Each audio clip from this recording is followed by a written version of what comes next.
But yeah, let's keep it moving, man. We got some Coachella news. Oh, yeah. Did everybody watch Beyonce's amazing Netflix performance? I sure did. I did. Yeah.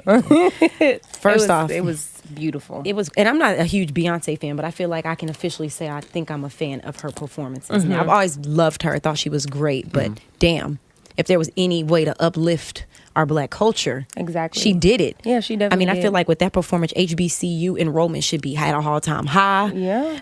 College enrollment, period. Yeah. She found different ways to empower different people. Oh, that was beautiful. Let's pause right there. That's actually a great thing I want to dissect a little bit. What are some reasons that we don't go to HBCUs? That because I didn't go to HBCU. I didn't go to an HBCU. Did you? I didn't. No. So I could tell you why I didn't, but I'm curious to y'all. What are some of the reasons that we don't take advantage of historically Black colleges? Personally, I passed on it because sometimes it was the reputation, losing accreditation on and off every other year. Those kind of things are just not attractive to me when you're looking at a school. I don't know. I still went to a school that had a very large population of Black people with Black events, Black culture, and I got that at a PWI instead of going to an HBCU. Not that they're not great. And I told myself if I get my PhD and when I do, it will be from an HBCU, okay. but not my bachelor's nor my master's. Okay. Shout out to SFA. Okay. But I still got a very Black experience, very, very Black experience at that school. I don't think you have to go to an HBCU to get that. Got you. I think that my decision, because I did have an offer from 2 HBCUs, and my decision was based on there's an idea that the experience at an HBCU is more tailored for you, yes. right? Yeah.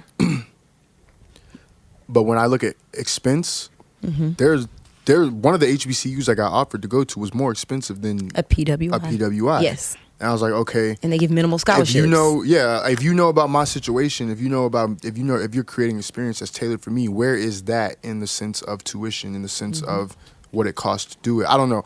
That was one of the things that I definitely looked at. Like, I look at, like, I have a friend that goes to Houston Tillerson here in Austin, and he's like, man, like, it's great. It's expensive as hell to go here. Like, it's definitely not, even though your degree is going to be looked at, quote unquote, with an asterisk, quote unquote, the tuition is not. There's no asterisk on the tuition.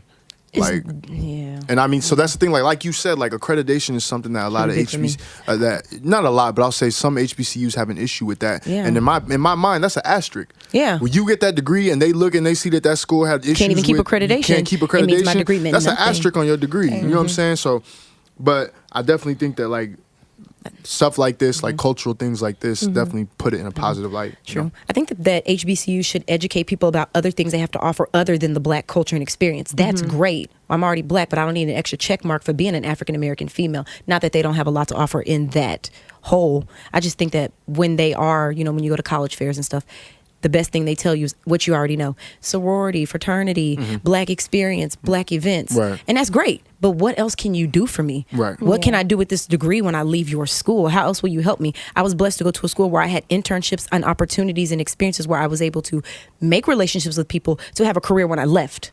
Can you offer me that? Right. Nobody paying all that damn money for nothing.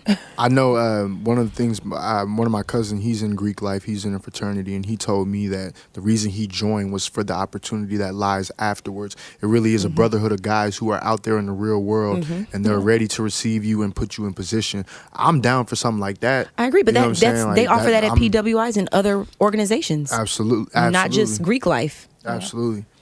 So I think that, Coachella, she was definitely the highlight of Coachella. I saw a lot of other headlines about it, but I think that she really truly stole the show. She delivered her content like nobody else there. She was the only one that put her content on Netflix. She's actually supposed to be having, I think, shows. 2 or 3 more specials with them. Absolutely. Yeah. Absolutely. Yeah. So we'll be looking forward for that. Coachella was actually also... I'm going to find that list. We'll probably cover that in the next show. Coachella actually landed also on the list of most expensive music festivals. Yes. I want to go over that list with y'all. We'll probably do that the next podcast. That's actually a pretty crazy list. There is a festival that costs $1 million to go to. Most expensive, and then you have the best drug experience. They are like rolling hard. Absolutely. But having the time of their life. Absolutely. We